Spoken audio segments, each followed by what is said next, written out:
ઈરાને હાલમાં જ પોતાના દેશમાંથી 10,000થી વધુ પાકિસ્તાની નાગરિકોને બહાર કાઢ્યા છે. તેઓના પાસપોર્ટ પણ બ્લોક કરી દેવામાં આવ્યા છે.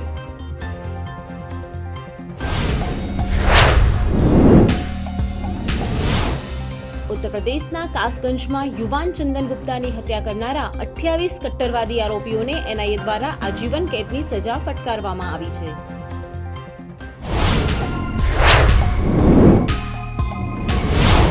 દિલ્હીમાં વડાપ્રધાન નરેન્દ્ર મોદીએ 4500 કરોડ રૂપિયાના અનેક પ્રોજેક્ટનું ઉદ્ઘાટન અને શિલાન્યાસ કર્યો હતો. આ દરમિયાન પીએમ મોદીએ આમ આદમી પાર્ટી પર જોરદાર નિશાન પણ સાધ્યું હતું. દિલ્હીમાં જમ્મુ કાશ્મીર અને લદ્દાખ થ્રુ ધ એજીસ પુસ્તકના વિમોચન પ્રસંગે અમિત શાહે કહ્યું કે કાશ્મીરનું નામ ઋષિ કશ્યપના નામ પરથી રાખવામાં આવ્યું હશે.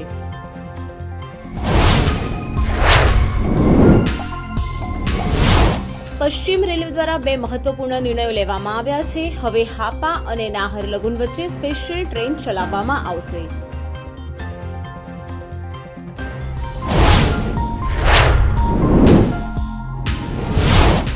ગુજરાત એસટી નિગમે online passenger reservation system OPRS નો સૌથી વધુ ઉપયોગ કરી વિશેષ સિદ્ધિ પ્રાપ્ત કરી છે.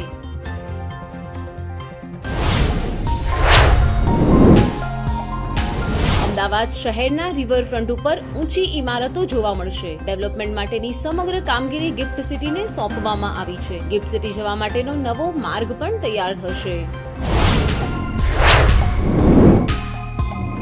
અમેરિકન કોર્ટે અદાણી અને અન્ય લોકો સામે નોંધાયેલા તમામ કેસોની સાથે સુનાવણી કરવાનો નિર્ણય લીધો છે. ઉદ્યોગપતિ પર એનર્જી કોન્ટ્રાક્ટ મેળવવા માટે લાંચ આપવાનો આરોપ હતો, જો કે ગ્રુપે આ વાતને નકારી કાઢી.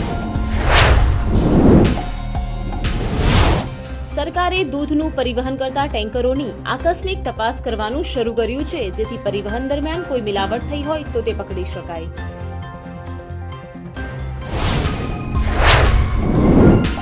જાન્યુઆરીએ સેબી દ્વારા જારી કરાયેલા આદેશ મુજબ કેતન પારેખ અને રોહિત સલગાંવકરે ફ્રન્ટ રનિંગની યોજના બનાવી હતી. તેમની 65.77 કરોડ રૂપિયાની ગેરકાયદેસર કમાણી જપ્ત કરવામાં આવી છે.